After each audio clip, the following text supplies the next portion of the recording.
Welcome everyone. We are officially going to begin our award ceremony for the high school speech competition for spring 2021. Thank you all for being here and for being so patient as we got everything up and running. Our Zoom feed is now live as well as our YouTube feed. So for all of you out there joining us today, thank you for being here. And I think we'll go ahead and get started. What do you all think? Thumbs up? Yes. All right. So first, I would like to introduce my partner in crime in this project, Dr. Summer Prather-Smith. Hello and welcome everybody. Again, thank you for being with us here this afternoon, and we're excited to get going. All right. So my name is Esther Medina. I'm the Migrant Program Specialist that was responsible for trying to put this project together for you. I love it, and so I am so excited to see you all here on our computer screens. And so now we're going to go ahead and get started. Our Monterey County Superintendent of Schools, Dr. Deneen Gus, and our Assistant Superintendent of Student Services, Dr. Ernesto Vela, have prepared a recorded special welcome message to all of you high school competitors for today. Let's take a listen.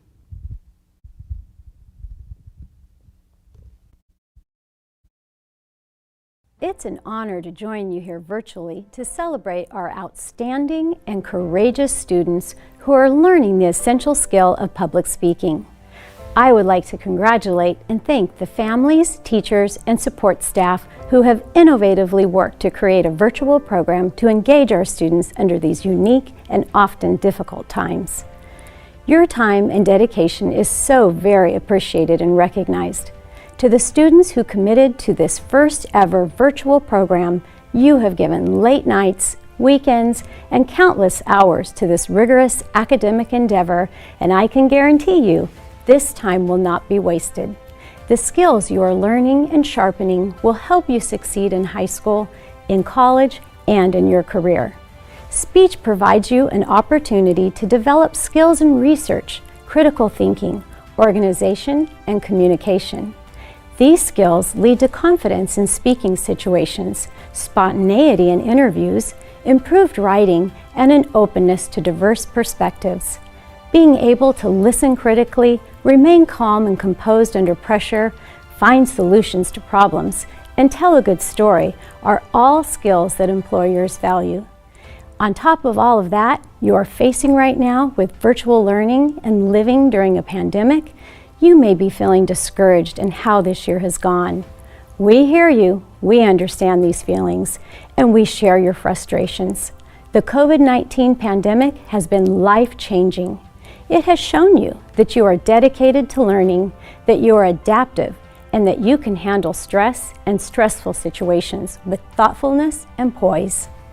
Once the pandemic runs its course, we should all attempt to embrace the stressors of day-to-day life as inevitable and appreciate what you do have. You have reached a big milestone in committing yourself to this endeavor during such a difficult time. Congratulations and thank you for your dedication. The next step is to take time for self-reflection and think deeply about what you're learning about yourselves, including your assumptions and tendencies. This is a growth mindset, which psychologist and Stanford professor Carol Dweck explains as one that creates a love of learning and a resilience that is essential for great accomplishment. Such a mindset will serve you well in the future, far beyond the timeline of a temporary pandemic. Continue to work hard, and I know you will see great successes in your futures. Congratulations on all of your achievements at this virtual speech competition. It's a pleasure and an honor to celebrate you. Phenomenal scholars, congratulations on your participation in this year's speech competition. We regret that we could not see you in person to celebrate your outstanding achievements. Please know that we are incredibly proud of you. As a former migrant student, the Migrant program has had a significant impact on my family and me. Thanks to their support, I was the first in my family to attend college and become a professional. I do not doubt that if you continue to work hard, take advantage of opportunities, and seek support, you will continue to experience success. The Migrant Education Program is here for you. Please count on our fantastic staff with anything you need. Everyone that participated in this competition is a champion and a winner of lifelong skills that will help you through your future endeavors. Please know that learning is a lifelong commitment. You have made your families very proud. Your achievements are their achievements.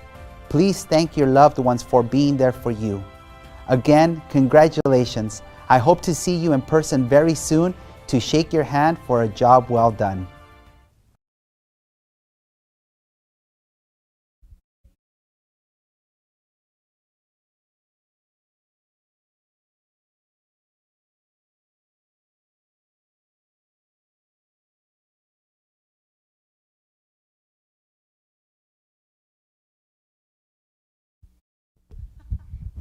Excuse me, we were muted. I apologize. So thank you, Dr. Gus and Dr. Vela, for your words. It's my pleasure to now introduce our keynote speaker for today, John Quiñones. John Quiñones has never forgotten the day when, on their way to harvest cherries in Michigan, his family was separated from the caravan of migrant workers they were traveling with. The family ran out of food, and with nothing to eat, John, his mother, and his siblings had to survive on a gallon of green beans and a loaf of bread until they reached the next town 2 days away. It was that hardship and hunger that gave Mr. Quiñones the determination to turn disadvantages into assets and achieve his ambitions. With drive and perseverance, Mr. Quiñones relentlessly pursued his vision to become a television journalist, while building a lifelong reputation for hard work and integrity. Many of you know Mr. Quiñones as the host of ABC's What Would You Do? But he is also an award-winning author, broadcast journalist, and motivational speaker. When Mr. Quiñones heard about how the migrant students in Region 16 have persevered through the COVID-19 pandemic, and how each of you here today elected to join the speech program, either as students, coaches, or support staff, he felt compelled to send each of you a very special message. We'll hear that now. Hi everyone, I'm John Quiñones, and I hope you're all staying safe and healthy. Well, first of all, I want to congratulate all of you students for jumping right into the speech competition. And of course, it's also important that we thank your teachers who have worked very hard to encourage and support all of you. With their help, you guys have done it, despite all the pressures of the pandemic and your other schoolwork and trying to help support your own families. And for me, that's really admirable. I celebrate and congratulate all of you because I know personally how scary it can be to come out of our shells and stand up and give these speeches, sometimes in front of strangers. I know because I've been there. You see, a lot of people don't know that before I went to college, which I did, by the way, with a lot of government help, before I went to college, I grew up in the barrios of San Antonio, Texas. And like many of you, I did not speak a word of English when I first went to the first grade in public school. My father was a janitor who had to drop out of school in the third grade to pick cotton in South Texas to help support his family. My mother also dropped out of the third grade, so they didn't speak English, despite the fact that my family, the Quiñoneses, have been in Texas for like 5 generations. We've been there a long time. So I love it when people come up to me and say, John Quiñones, you're Mexican American. When did your family cross the border? And we were always here, I tell them. I tell them I didn't cross the border crossed me. But like I said, my dad, worked very hard. He made very little money. And so we didn't have to learn English because the corner store where we bought all our groceries and stuff was in Spanish. The business we did there, the music that we danced to and sang was in Spanish, and the church that we went to, the masses were in Spanish. So I'll never forget when I went to the first grade, and this is before bilingual education. My two sisters, Irma and Rosa Maria, and I, we didn't go to preschool or kindergarten. We couldn't afford any of that. We went straight to the first grade. And I'll never forget sitting there in Mrs. Gregory's first grade class, little 6-year-old Juanito, and I'm sitting there twiddling my thumbs because the teacher doesn't speak Spanish and I don't speak English. And at 10 in the morning, the school bell rings. It's recess time, right? So where do all the kids go? Out to the playground, Where does little Juanito Quiñones go? I walked home. I lived 1 block from the school, and I still remember going into my house and my dear mother, Maria, going, Juanito, ¿qué pasó? And I said to her, Se acabó. It's over, Mom. I like school. 2 hours and you're done. This is going to work out very nicely. She literally grabbed me by the ear and dragged me back to Mrs. Gregory's class because she knew the value of an education, not ever having gotten one herself except to the 3rd grade. They used to punish us in school for speaking Spanish. You know, our coach at the school had a big old paddle, wooden paddle with holes drilled in it for extra speed and power. And they would give us 3 spankings if they caught us speaking Spanish. When I was 8 years old, I wanted to help support my family. So my cousin Joey and I became shoe shine kids, and we made a little shoe shine box and bought some polish and some rags. And we charged 10 cents a pair for a shoe shine.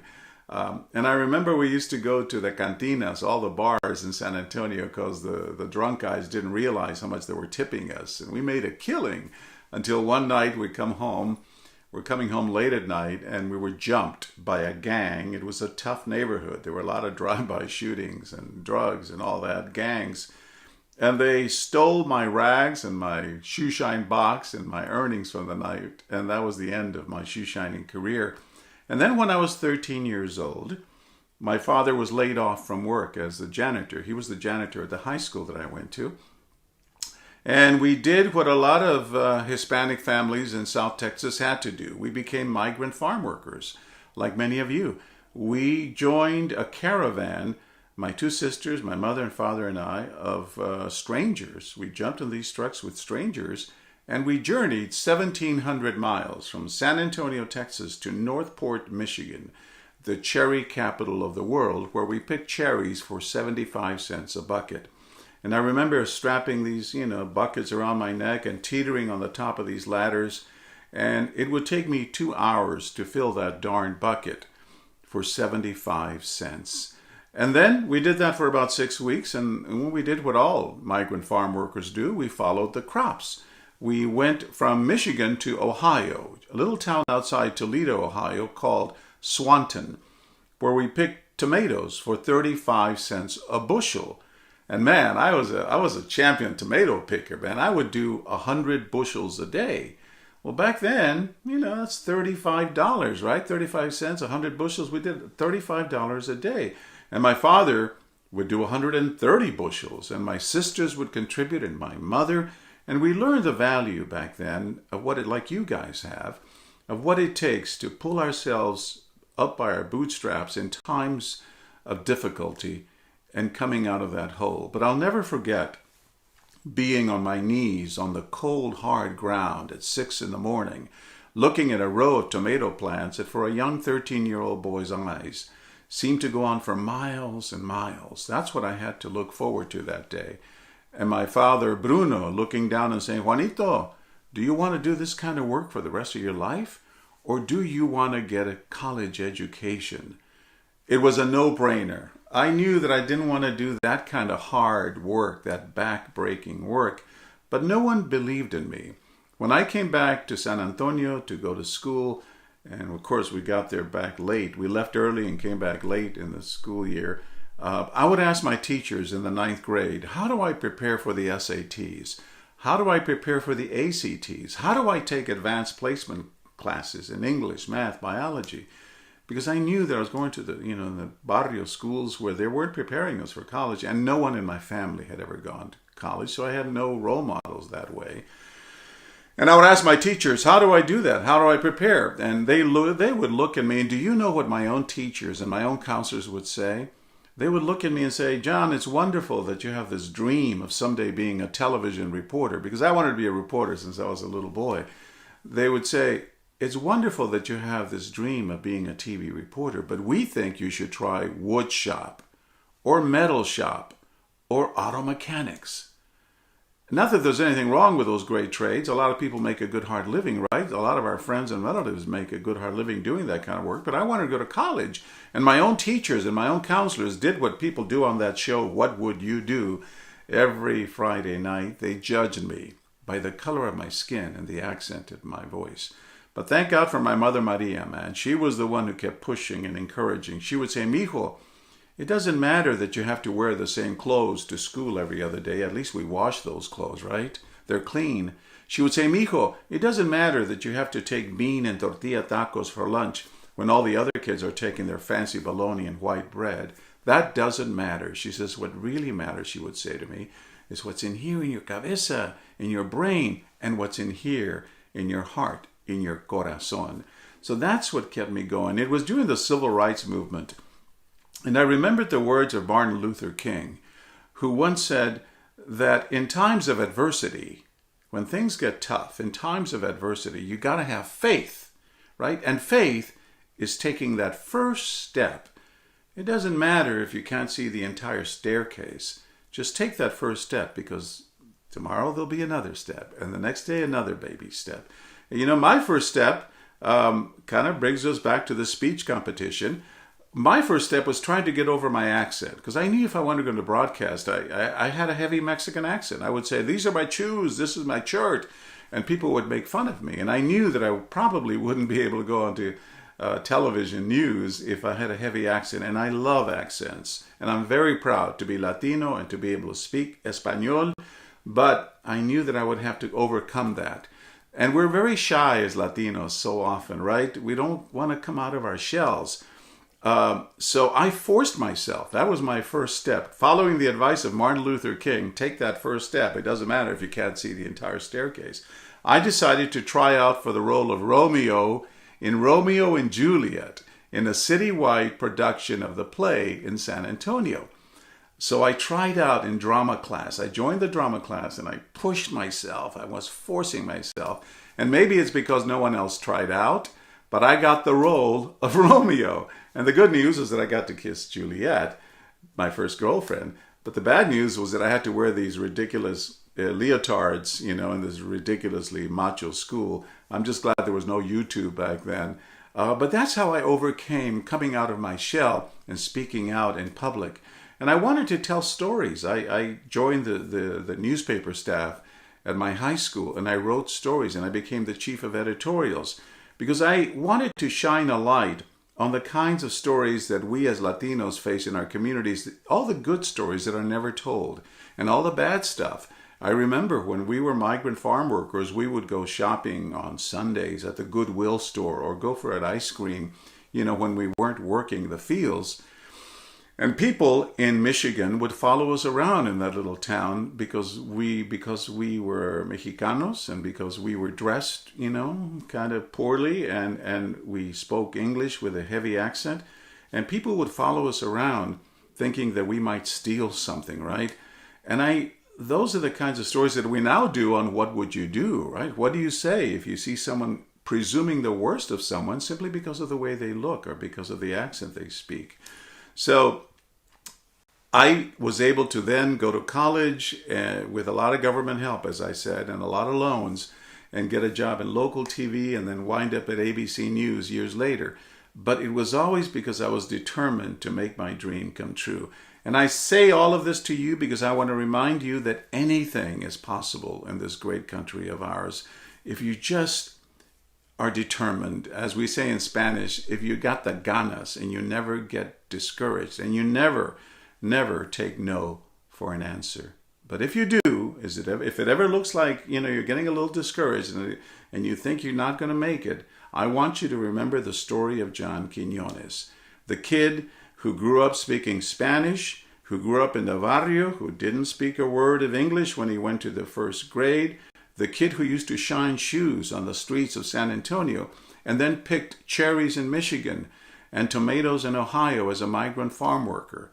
If he could make it to ABC News and now host his own TV show called What Would You Do, then of course you can too, because anything is possible in this great country of ours. Adelante, huh? Congratulations.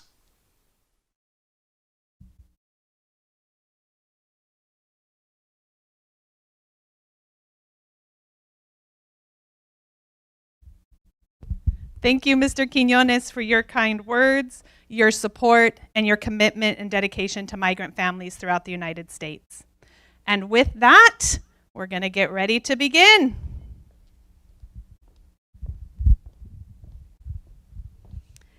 Thank you, Summer.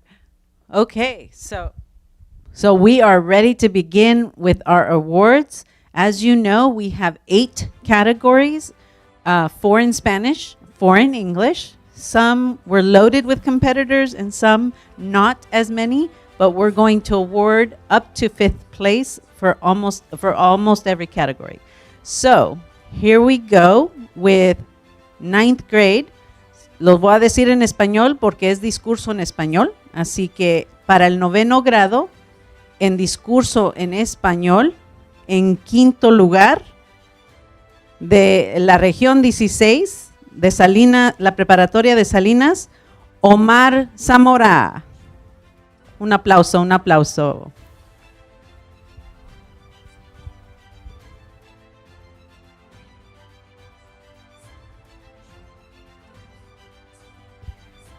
En 4º lugar, de la preparatoria de Salinas en la región 16, Emily López.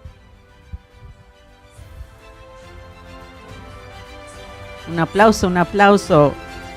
En 3er lugar, de la región 1 de San Benito High School, Estrella Solorio. Felicidades. En 2º lugar, de la región 1 de la Escuela Preparatoria de Granada, Brittany Robles. Y en 1er lugar, de la región 16 de la Preparatoria de Soledad, Adriana Núñez. Y aquí les presentamos su discurso preparado. Felicidades. Hola, buen día. Mi nombre es Adriana Núñez, estoy en el 9º grado y asisto a la Escuela Preparatoria de Soledad. ¿Te has preguntado si las vacunas del COVID-19 deberían ser obligatorias para estudiantes y para el personal escolar? Sí lo has hecho. Hoy estaré hablando sobre el por qué pienso yo que las vacunas del COVID-19 no deberían ser obligatorias para estudiantes y para el personal escolar. Basado en CNN, aunque el porcentaje de individuos que no quieren vacunarse es menos que el porcentaje de aquellos que sí quieren la vacuna, no significa que sus razones no sean importantes o válidas. Por esa razón, es que este tema es demasiado relevante, ya que hay variedad de opiniones. En otras palabras, todos tenemos diferentes opiniones y sería difícil tomar una decisión inmediata. Así que, estas son 3 razones por las cuales pienso yo que las vacunas del COVID-19 no deberían ser obligatorias, tanto para estudiantes como para el personal escolar antes de reabrir las escuelas. Para comenzar, mi primera razón para justificar el lado de mi posición es que todos podemos tener diferentes reacciones a la vacuna del COVID-19. ¿Han pensado en los efectos secundarios a largo plazo? Por ejemplo, si un champú beneficia a mi cabello, no significa que va a beneficiar al tuyo. Hago uso de esta comparación para establecer el punto de que no es una talla universal. Basado en un artículo titulado Vacuna contra COVID-19, advertencia para alérgicos, se dice que en Gran Bretaña ya emitieron una advertencia que dice que las personas que sufren de alergias significantes no deberían aplicarse la vacuna, como en el caso de 2 empleados del Servicio Británico de Salud, NHS.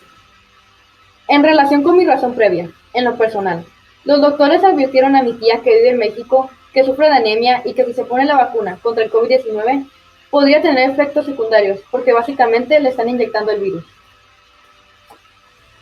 Otro punto es que la gente debería tener la opción. A nadie le gusta sentirse forzado y preferimos tener opciones. ¿Quién va a forzar que el personal de la escuela y los estudiantes se pongan la vacuna?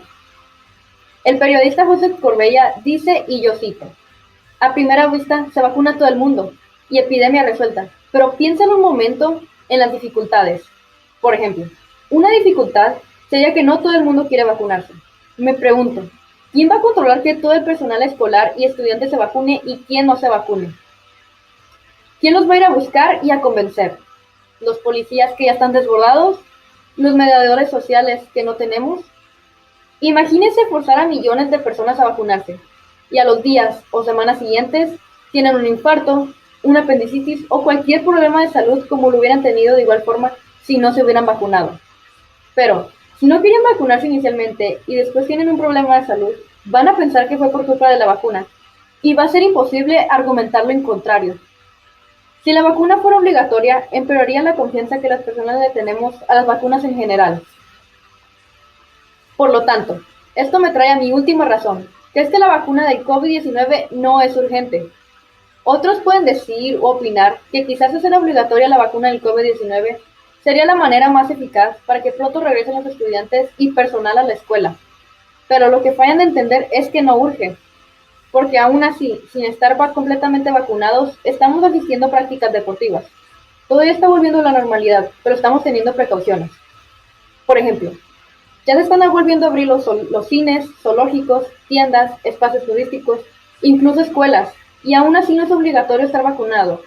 Solo se trata de tener precauciones, como estar 6 pies separados, usar mascarilla, etc.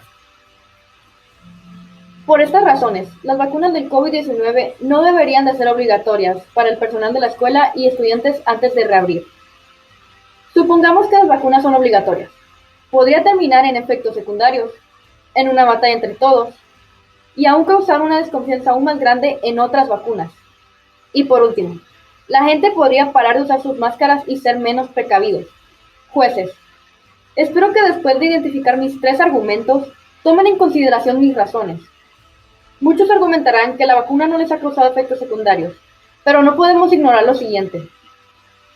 El Centro para el Control y la Prevención de Enfermedades recomendó pausar la distribución de la vacuna de Johnson & Johnson, debido a un tipo de trombo cerebral llamado trombosis, que resultó en bajos niveles de plaquetas entre varias mujeres.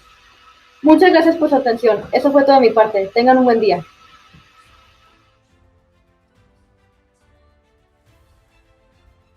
Un gran aplauso para estos 5 ganadores. Felicidades a todos por sus esfuerzos y por su gran trabajo. Ahora seguimos con la siguiente categoría del 9º grado en inglés. Gracias, Esther. Okay, and now ninth grade English speech in 5th place from Region 1, San Benito High School, Alondra Medina.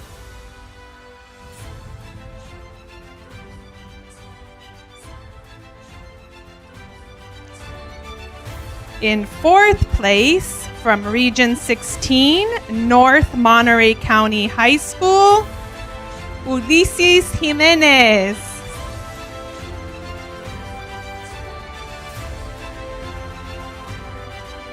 In 3rd place, Region 16, Greenfield High School, Abraham Carrillo. In 2nd place, Region 16, Gonzales High School, David Neri.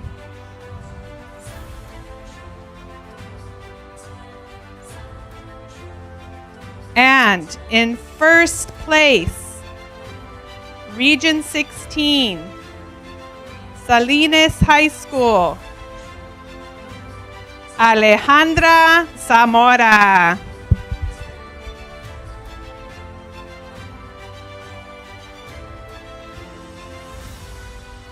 My name is Alejandra Zamora and I'm a 9th grader. Did you know that in factory farms, because of how cramped the animals are, diseases may spread between them, which can then spread to whoever eats the infected meat, creating an epidemic or even a pandemic? Factory farms should be banned because they can lead to 1. Global warming, 2. Soil pollution, and 3. An increase in animal cruelty. One of the main reasons why factory farming should be banned is because it can actually cause global warming. The Earth is constantly getting hotter, and it negatively affects the environment like the melting of the ice caps. Cattle produce methane, which is an even more harmful greenhouse gas than CO2. According to Environmental Conscience, greenhouse gases, like methane, trap and absorb heat, causing the Earth's surface to become hotter. Another factor is the farming needed to feed the cattle. The fertilizers farmers use can release nitrogen-related gases, which have been known to increase global warming. According to Future of Working, about 13% of the greenhouse gas emissions that occur each year around the world come from farming operations. Factory farming can also contribute to soil pollution. Large amounts of crops are needed to feed all the animals on the farms. Chemical fertilizers are often used to keep up with the supply of feed. If too much fertilizer is used, the soil may become contaminated and won't be able to be used anymore. According to Kit Smith, a University of California Cooperative Extension, El Dorado County Master Gardener, too much fertilizer cannot be naturally dissolved by rainfall or irrigation water. Humans can also be affected by soil pollution by eating food from an animal fed with crops from polluted soil. According to Everything Connects, many common soil pollutants are carcinogenic, causing humans who are exposed to these pollutants to be far more likely to develop cancer than those who are not. For example, regular exposure to benzene is known to cause leukemia in both children and adults, and exposure to polychlorinated biphenyls is linked to liver cancer, among other things. If someone were to eat an animal that had already ingested large amounts of soil pollutants, they may be poisoned. Animal cruelty is also a part of factory farming. The way animals in factory farms are treated is heartbreaking, as well as the conditions they're kept in. Animals are crammed in cages where they can barely move and are being fed the bare minimum needed to survive. Chickens go through molting during autumn, which is a natural process in which they lose their feathers and stop producing eggs for a while. According to Doris Lynn, an animal rights attorney, forced molting makes chickens starve for 5 to 20 days, which leads to them losing weight and their feathers, as well as stopping egg production. Forced molting causes chickens to lay larger and more profitable eggs. Larger animals also suffer. According to Million Dollar Vegan, like most farmed animals, pigs endure routine mutilations, including teeth clipping, tail docking, and castration, all without pain relief. By law, animals should be stunned before they are slaughtered, but most times it goes wrong and only adds onto the animal's. Those in opposition to my argument may say that factory farms should not be banned because 99% of farmed animals in the U.S. are raised on factory farms, and banning them would heavily decrease the amount of meat production in the U.S. I do agree, but most of the time the demand is met by using antibiotics, which can be harmful to both the animals and the people who eat their meat. By eating the meat of animals who were injected with large amounts of antibiotics, we may become resistant to some antibiotics. Antibiotics are used to treat diseases, and if they no longer work on someone, they may die because of antibiotic resistance. Another argument someone may give could be that because of factory farms, meat is delivered quickly and efficiently to supermarkets. The reason why it's made so quick and efficient is because of the many animals that are kept on these farms. These metal cages with bare slated floors are so small that the animals may only stand or lay down, but can either turn around or take a step forward or back. They are reared in huge industrial-sized sheds where they remain standing on urine-soaked litter that burns their skin and can cause painful ulcers and lameness. These are all examples from Million Dollar Vegan of how animals are being kept in farms. To review, factory farming should be banned for the following 3 reasons. 1. They can lead to global warming. 2. They can cause soil pollution. And 3. They can increase animal cruelty. Thank you.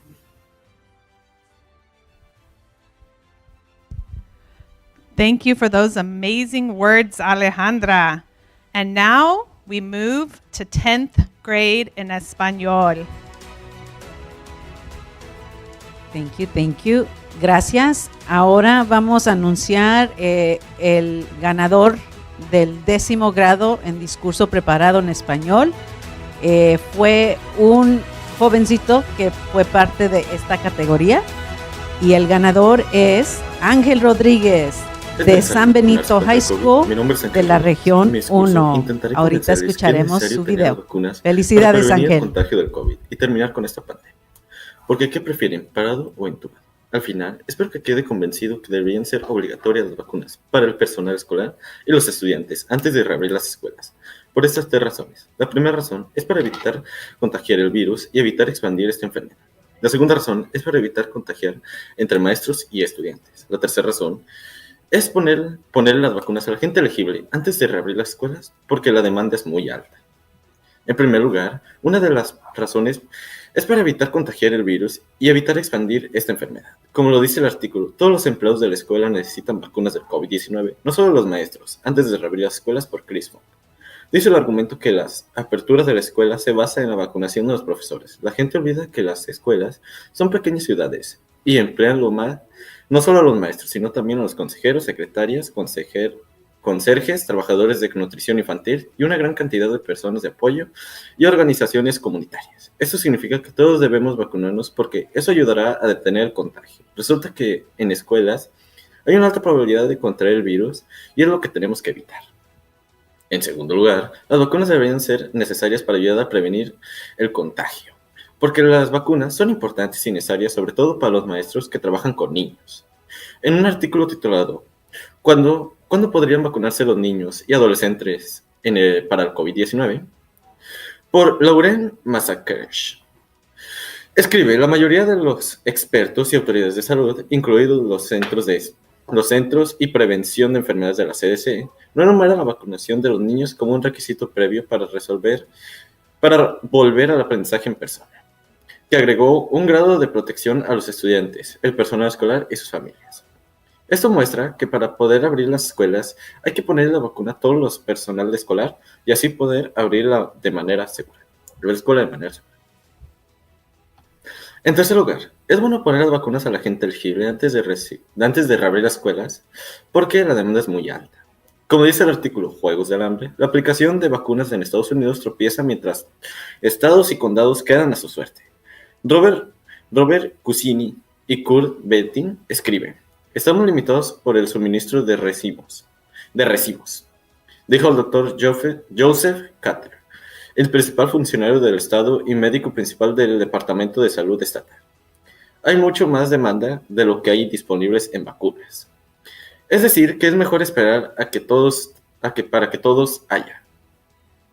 Y de esta manera podemos asegurar la salud de todo el personal escolar.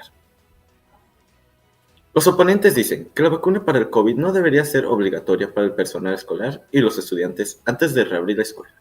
Según el artículo, todos los empleados de la escuela necesitan vacunas del COVID-19, no solo los maestros antes de reabrir. Por Rochelle Walensky, la nueva directora del Centro de Control y Prevención de Enfermedades de la CDC, anunció que las vacunas no son un requisito previo para reabrir las escuelas, pero no es la política oficial del CDC. Sin embargo, son necesarias las vacunas para que este proceso de reabrir la escuela sea más rápido y seguro. Por último, para evitar contagiar el virus, evitar expandir esta enfermedad y ayudar a prevenir el posible contagio, es importante poner las vacunas a la gente elegible. Espero que quede convencido de que debería ser obligatoria las vacunas para el personal escolar y los estudiantes antes de reabrir las escuelas. Por eso es necesario poner las vacunas a todo el mundo antes de reabrir las escuelas y todo lo demás. Gracias. Muchas felicidades a Ángel de nuevo por tu buen trabajo en tu discurso preparado para el 10º grado. Ahora seguimos con el 10º grado en inglés. Great job, Angel. 10th grade, English speech. We do not have a 5th place, so we'll begin in 4th. Region 16, King City High School. Agustin Ramirez. In 3rd place, Region 16, North Monterey County High School. Wait for it. Adilene Vasquez. In 2nd place, from Region 1, San Benito High School. Wait for it. Alejandra Gonzalez. And in 1st place, Region 1, San Benito High School, Isabela Fernandez.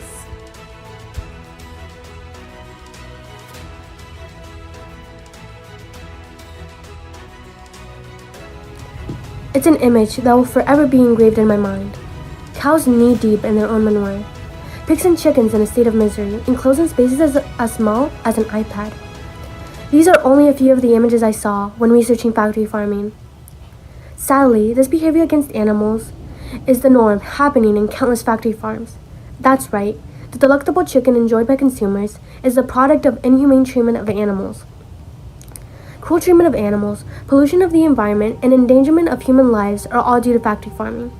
Because of this, I'm here to proclaim we ban factory farming for the good of our animals, our environment, and ourselves. In the world of factory farming, animals are viewed as a commodity rather than living, breathing creatures. The film Food Inc. encapsulates this treatment. Pigs packed tightly together with little to no room to move. Chickens being kept in total darkness with feces and dust everywhere. In the film, they claim to have asked dozens of farmers for a look inside these factory farms. Out of the dozens of farmers they asked, only one accepted. In the interview, the farmer claims to know that it's not right what's going on. Cowards, the ones who choose not to speak and remain silent. I feel sick to my stomach of how anyone will be able to commit such heinous acts and not be able to own up to them. The list of heinous actions continues on. According to Pace University, factory farming is one of the biggest contributors to air and water pollution, and even deforestation. Considering the current condition of our environment now, we should all be extremely concerned. Unimaginable amounts of waste are coming from these factory farms. To put it into numbers, One Green Planet, an organization dedicated to helping animals and the earth, shows these statistics. Over 37% of methane emissions, 216 million acres of forest wiped out, and usage of up to 70% of the world's freshwater supply are all due to factory farming. It would be consoling to know that at the very least, we could safely consume the products coming out of this mess. However, that isn't the case whatsoever. Factory farming is a hazard to human health in multiple ways. The Centers for Disease Control cautions 3 out of 4 new or emerging infectious diseases in people come from animals. It's not surprising considering factory farms are incubators for diseases like swine and avian flu. Farm Sanctuary, an organization advocating against factory farming, emphasizes the dangers of animals being given unnatural feeds and excessive amounts of antibiotics and hormones. It can lead to chronic diseases, obesity, and possible major disease outbreaks. Just as Barbara Kowalczyk, whose 2.5-year-old son was stricken with E. coli and ultimately died because of a product of factory farming. This further proves my point of putting factory farming to a halt. There may be some concerns. The main one being, how are we going to feed the growing population? Well, there are alternatives. To list a few, organic farming, permaculture, and urban farming are all better solutions. Convenience could be seen as an issue by some. Since factory farms can be built anywhere, why bother with anything else? Well, this convenience comes at a hefty price. In order to achieve such convenience, Mother Nature is the one to pay the price. As I mentioned before, 216 million acres of forests are wiped out due to factory farming. While these farming techniques would reduce waste, cruelty towards animals, and be better for the environment in general. Some may be concerned about the price of these alternatives. However, as the demand for these increases, their prices will decrease. Families will not have to worry about affordability or the health. There is no valid argument for factory farming. It's a hazard to animals, the environment, ourselves, and our families. Just put yourself in the shoes of Barbara Kowalczyk. It's nothing to be ignored, and it's a dilemma we must face now. And hopefully one day, that unpleasant image will be erased not only from my mind, but from the face of this planet as well.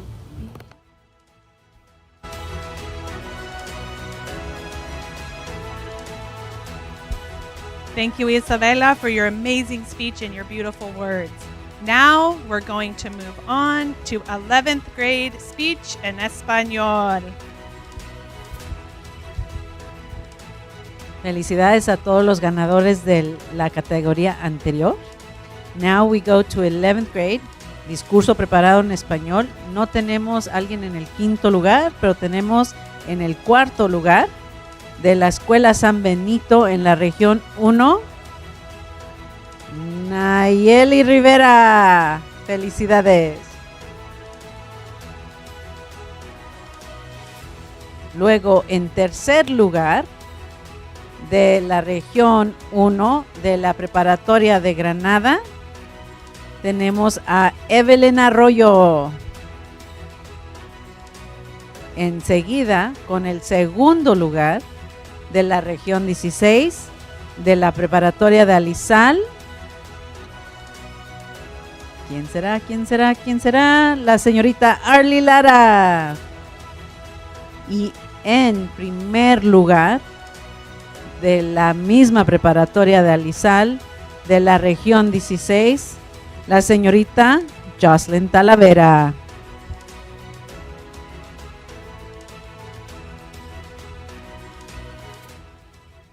Buenas tardes, mi nombre es Jocelyn Talavera y estoy representando a la Escuela Preparatoria Alizal.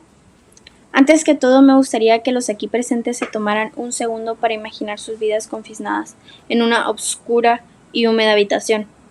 De repente, ves llegar a dos hombres vestidos con trajes bañados en sangre, acercándose poco a poco. Pero, ante tal escena, no puedes hacer nada. En este preciso momento eres vulnerable a cualquier tipo de acto de violencia o maltrato contra tu persona, y no sabes cómo terminará todo esto. Ustedes acaban de experimentar la misma experiencia por la cual pasan los animales en las instalaciones de crianza masiva. Mi postura sobre este tema es clara y contundente. Estoy a favor de la prohibición de la cría intensiva de animales, por las siguientes 3 razones.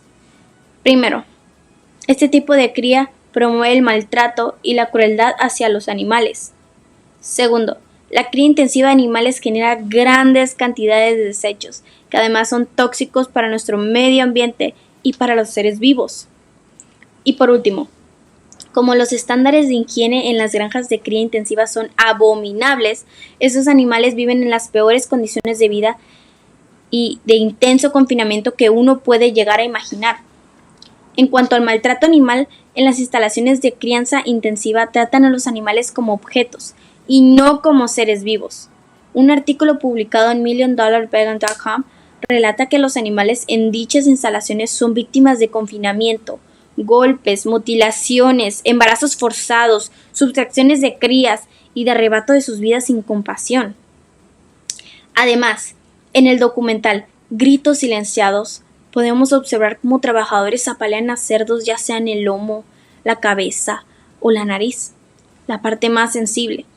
Los cerdos recién nacidos son separados de sus madres y lanzados violentamente a contenedores como si fueran objetos. En cuanto a los pésimos estándares de higiene y limpieza, permítanme resaltar que esto acrecienta aún más las condiciones de miseria en las que viven estos animales. El mismo artículo Sif's Trust indica que el suelo de las jaulas se ensucian y humedecen con el amoníaco de los excrementos de los mismos animales, que pueden llegar a provocarles ampollas en el pecho, quemaduras en el corvejón y úlceras en las patas. Pero otra razón para prohibir la cría intensiva de animales es que los mismos trabajadores experimentan malestares fisiológicos. El sitio web Food Empowerment Project indica que casi el 70% de los trabajadores de las granjas porcinas en confinamiento sufren uno o más síntomas de irritación o enfermedad respiratoria. Otra razón para prohibir los sistemas de cría intensiva es precisamente sus terribles recuperaciones en el medio ambiente. La alta cantidad de desechos provenientes de estas instalaciones agrava seriamente la crisis climática en la que ya estamos viviendo sus consecuencias, ya que dichas megagranjas de crianza intensiva contribuyen a la contaminación de la tierra, del agua, los campos y de hasta la extinción de otras especies naturales. De acuerdo con el artículo Cría intensiva de animales, la gran cantidad de residuos que estas explotaciones masivas generan dañan y contaminan los ríos, aguas subterráneas, el mar, la vegetación y la fauna animal. A pesar de que la evidencia es contundente sobre el tema en granjas con cría intensiva de animales, hay quienes tienen otro punto de vista. Por ejemplo, algunos argumentan que no todas las granjas de cría intensiva se generan en las mismas malas condiciones y que tampoco en todas se generaliza el maltrato y la violencia animal. Pero cabe señalar, las evidencias que he presentado en defensa a mi postura son más que concluyentes y categóricas. Los animales en crianza intensiva sufren. Los desechos provenientes de las instalaciones tienen un impacto negativo en el ambiente. Y las pésimas condiciones de higiene representan también un riesgo latente para los seres humanos. Para concluir, los estudios no nos dejan mentir.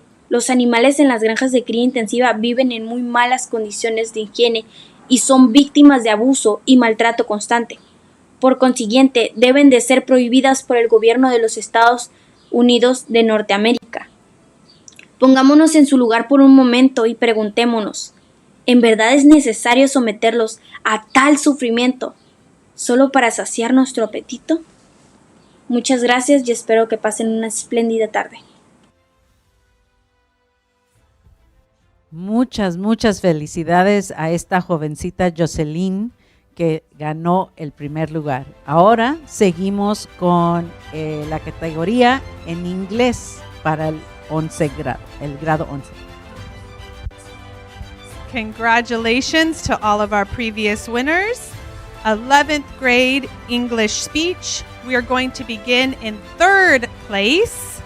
So in third place, from Region 16, King City High School, Abril Gomez.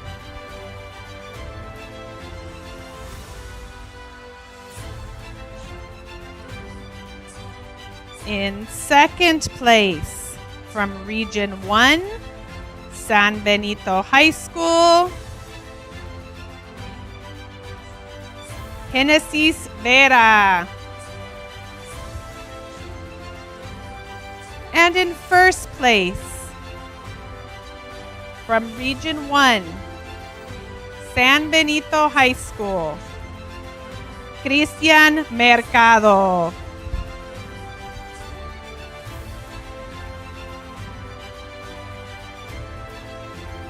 Today, the world's population is at 7.8 billion humans.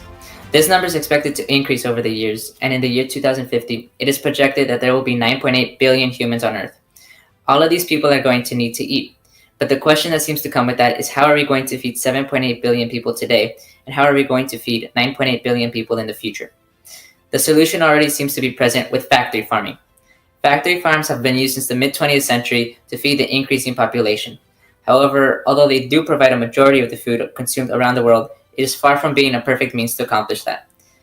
Factory farms are especially known for their inhumane treatment of animals, the numerous risks they pose to public health, and the extremely negative environmental impacts they have on our planet, which is why the US government should pass regulations to reform factory farming as opposed to outright banning it. Factory farms have been long known as the epicenter of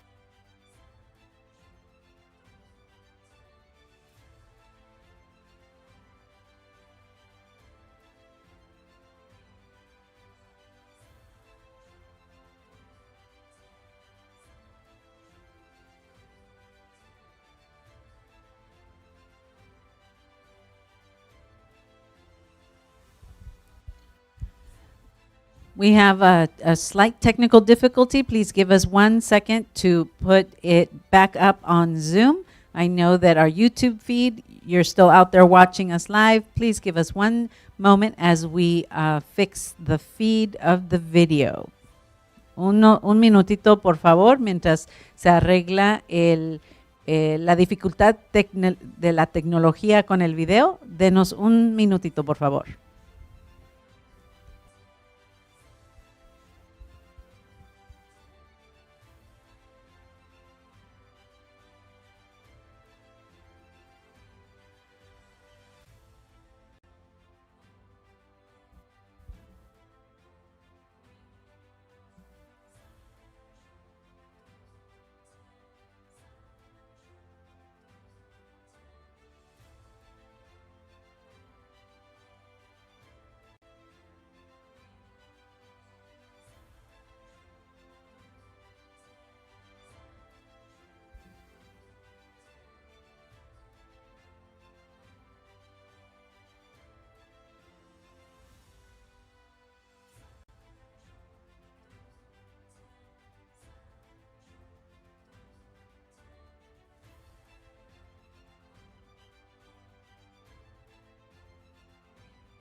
Okay, I think we are back.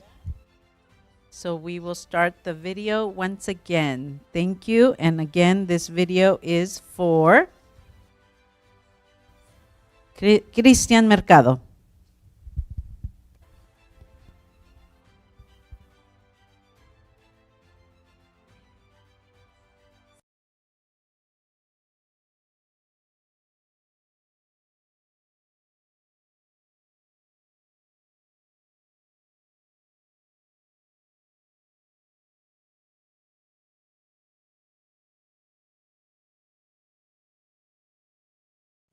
Today, the world's population is at 7.8 billion humans. This number is expected to increase over the years, and in the year 2050, it is projected that there will be 9.8 billion humans on Earth. All of these people are going to need to eat. But the question that seems to come with that is, how are we going to feed 7.8 billion people today, and how are we going to feed 9.8 billion people in the future? The solution already seems to be present with factory farming.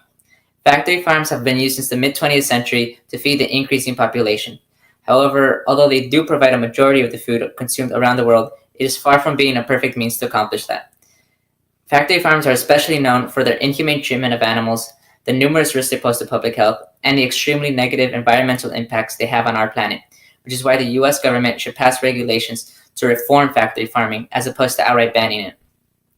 Factory farms have been long known as the epicenter of animal cruelty.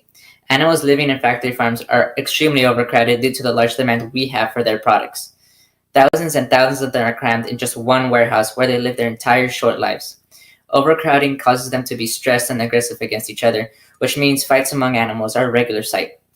The overcrowding also makes it difficult for farmers to clean up after their waste, which means the animals are living in their own feces. This is extremely unhealthy for the animals and causes them to develop all sorts of different diseases and infections from their own bacteria. It is also unhealthy for us, the consumers, because the meat or animal products become tainted with bacteria and can lead to severe illnesses or even death.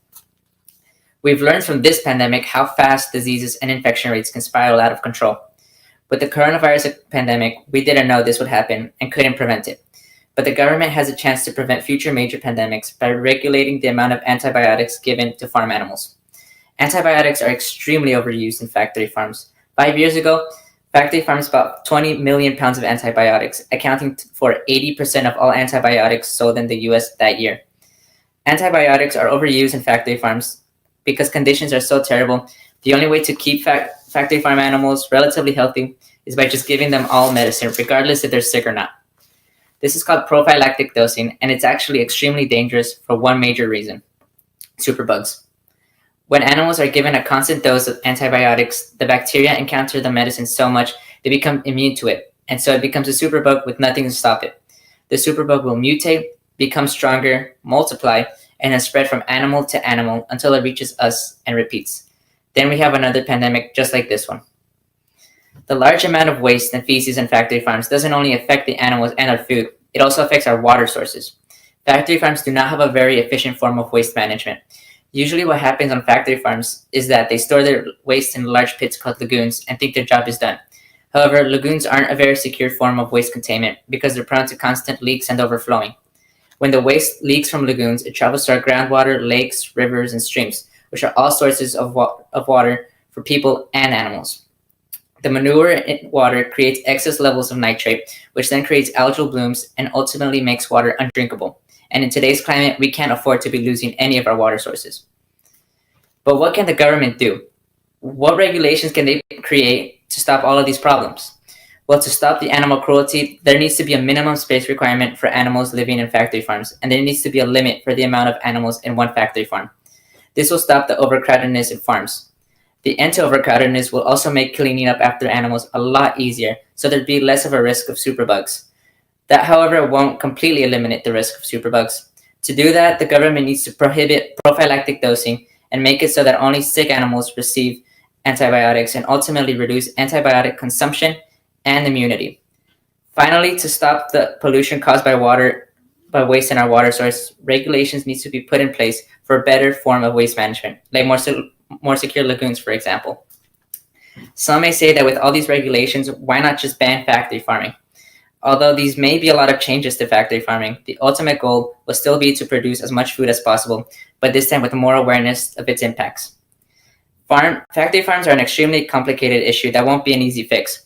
We have people arguing for them to end, and we have people arguing for them to stay the same. Both arguments are right to an extent and can be met in the middle by reforming factory farms with the help of the US government. These changes will make factory farms free of animal cruelty, public health risks, and water pollution. Thank you.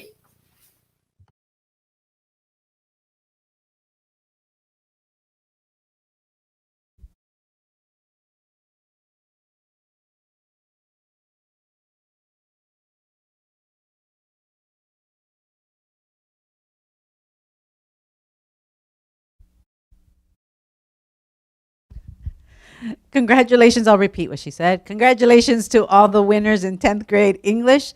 The muting button, sorry, we have technical difficulties, but congratulations to all of those winners. And now we will go on to 12th grade. Discurso en español para el grado 12. No tenemos cuarto y quinto lugar, pero empezaremos con el tercer lugar. El tercer lugar se va a la región 16 de la preparatoria de Greenfield, Alberto de Jesús.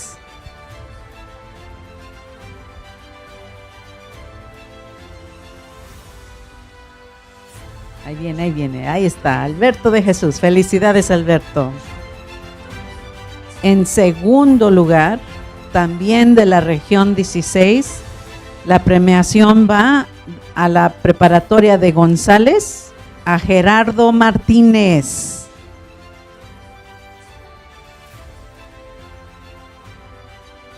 Y en primer lugar, de la región 16, de la preparatoria del King City, Areli Rangel. Aquí está su video.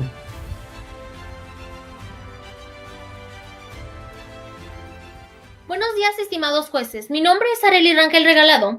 Curso el 12º año en la escuela King City High School. ¿Cuántos de ustedes disfrutan de una hamburguesa o disfrutan desayunar un omelette? Bien, ahora les pregunto, ¿saben en qué condición fue producido ese huevo? ¿Qué fue utilizado en el omelette? ¿O cómo fue la vida de la gallina, la cual produjo ese huevo? ¿O cómo fue criado el ternero del cual ustedes ahora disfrutan de su carne?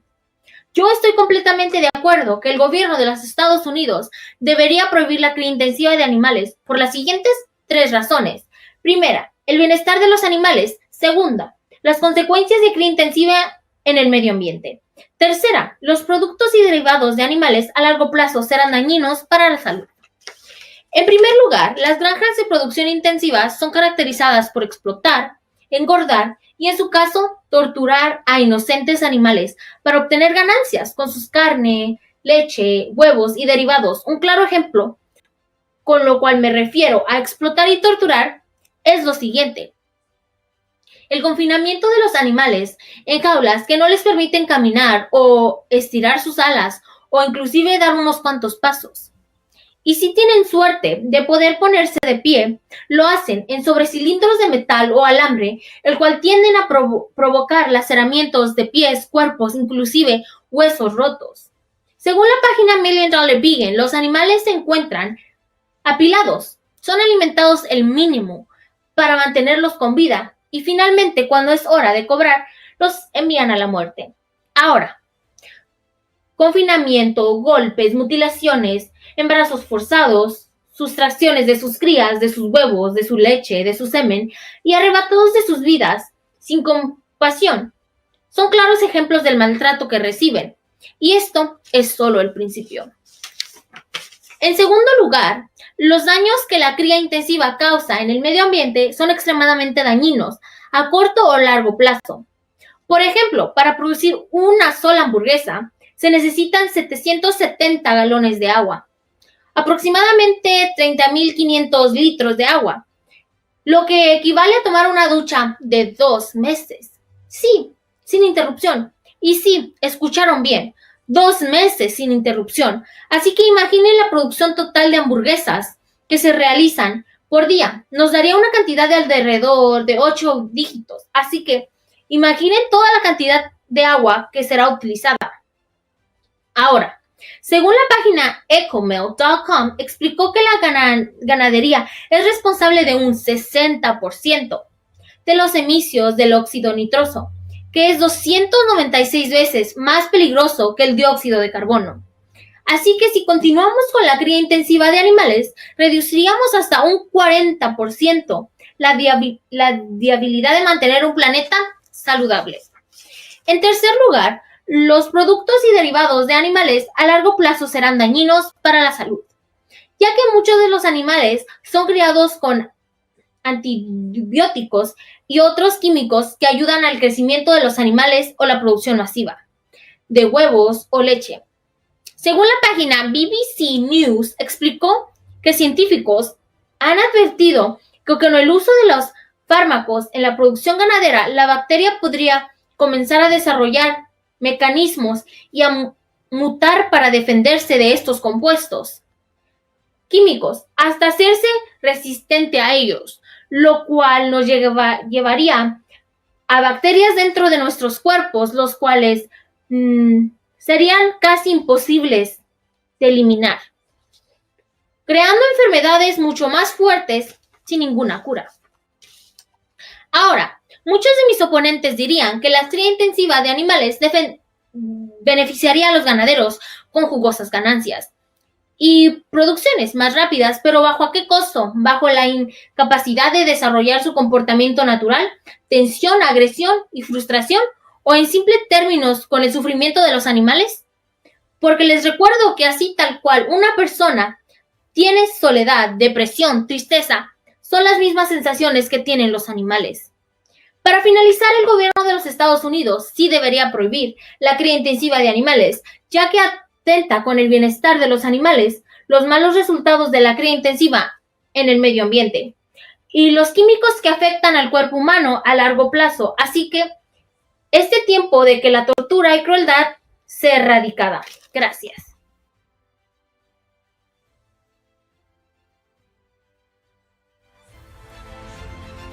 I pushed the button, it didn't work. Felicidades a todos nuestros ganadores del grado 12 en discurso preparado en español. Les deseamos mucha suerte cuando sigan adelante con sus destrezas de oratoria. Enseguida tenemos a los del discurso en inglés. Thank you, Esther. In fifth place, 12th grade, English speech, María Ramírez de Alizal High School, Región 16, Region 16. In fourth place, from Region 1, San Benito High School, Alan Fajardo.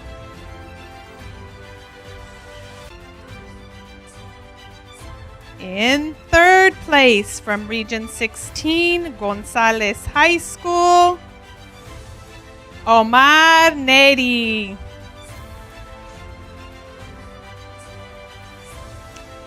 In second place, from Region 1, San Benito High School, Julian Ireta.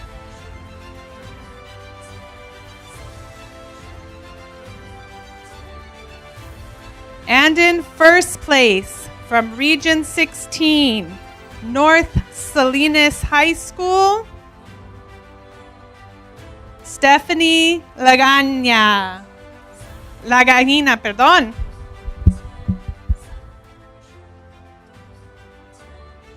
I'm Stephanie Lagañina, and I am a senior at North Salinas High School.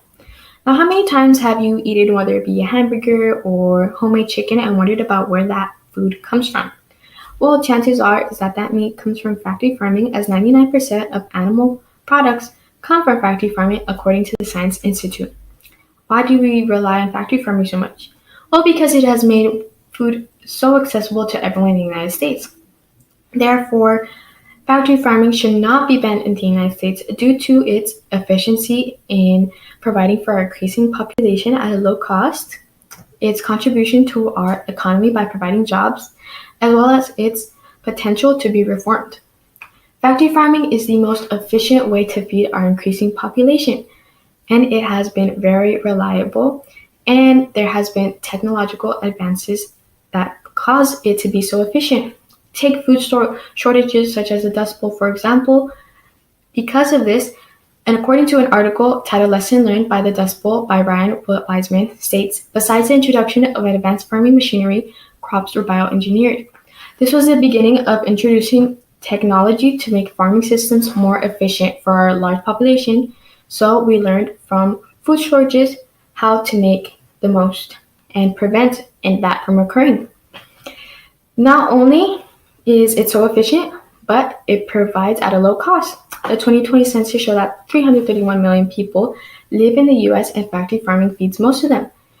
So the data from the U.S. Bureau of Labor Statistics show that the average price of fresh whole chicken was at $1.54 per pound, compared by statistics shown from the USDA that whole pasture-raised chicken was at $6.79 per pound, both statistics being from March of 2021. Another reason why banning factory farming would be so harmful is due to its number of workers that rely on this industry. If we ban factory farming, there will be thousands of workers that will be losing their jobs. Foodispower.org shows that animal agriculture employs approximately 700,000 full-time and part-time workers. Another article titled "The Human Victims of Factory Farming" states that statistically these workers come from low-income families with approximately 72% born outside the United States. So these farmers or workers working in this industry will be losing their jobs, these jobs that have been made to be accessible to them. Quite ironic that the workers that bring food to our table also struggle to bring food to their own. Instead of trying to ban factory farming, we should try to find ways to reform it and improve its current conditions. Take the animals, for instance. According to a petition called "Protect Vulnerable Farm Animals in Disaster-Prone Areas" on worldanimalprotection.us, millions of animals died due to a lack of preparedness for natural disasters. And most farms do not have plans as to what to do and prohibit these animals from leaving their cage. Well, this petition suggests that no animal should be confined in their cage. We should implement higher welfare strategies for the animals, as well as have disaster evacuation plans in case of a natural disaster. Another way we can improve our resources is by using GMOs. GMOs can enhance the animals and make them meatier. This would mean we would be slaughtering fewer animals for the same amount of meat. This could save space as well. The article titled "GMO Have Benefits to the Environment" states that in 2016 alone, growing GMO crops have decreased CO2 emissions equivalent to taking 16.7 million cars off the road for an entire year. So with fewer animals in the factory, we could reduce the use of resources such as water and crops. Now, we may have some concerns in GMOs. However, Purdue University states that over 2 decades of GMOs have been on the market and there have been no occurrences of health-related issues due to these GMOs. So we don't have any evidence that they're harmful, as well as they are approved by the FDA. And there may be some concerns about diseases spreading within these animals, but that's why they are given antibiotics, and they will not harm us as well. As stated in the article, "Antibiotics in your food, should you be concerned?" by Mary Jane Brown states, "No evidence suggests antibiotics in food products are directly harming people. In fact, figures show from the USDA that the amount of animal products found to have antibiotic residue were extremely low, and those that did were disposed of." So at the end of the day, it is your choice if you want to buy from factory farms. You could purchase from a local supermarket, farmer's market, or a plant-based diet. However, factory farming is the most efficient.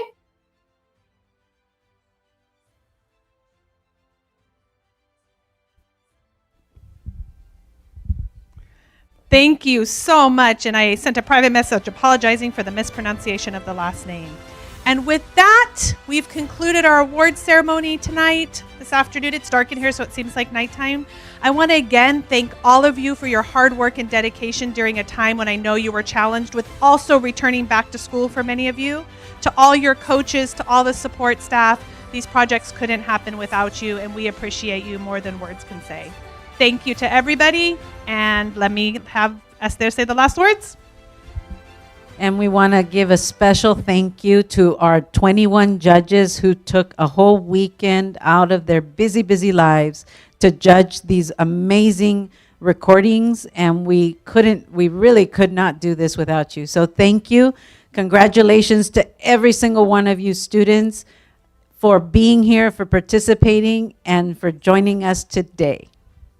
And I just wanted to add one last thing. If you have an opportunity to go to Mr. John Quiñones' Twitter or his Facebook or his Instagram and thank him for his words with us here today. Oftentimes, those in the industry charge large amounts of money to be keynote speakers, and Mr. Quiñones did this free of charge for us because he knows the value of each of you. So go ahead and follow him, like him, do all of those social media things that you do. And again, thank you all so much.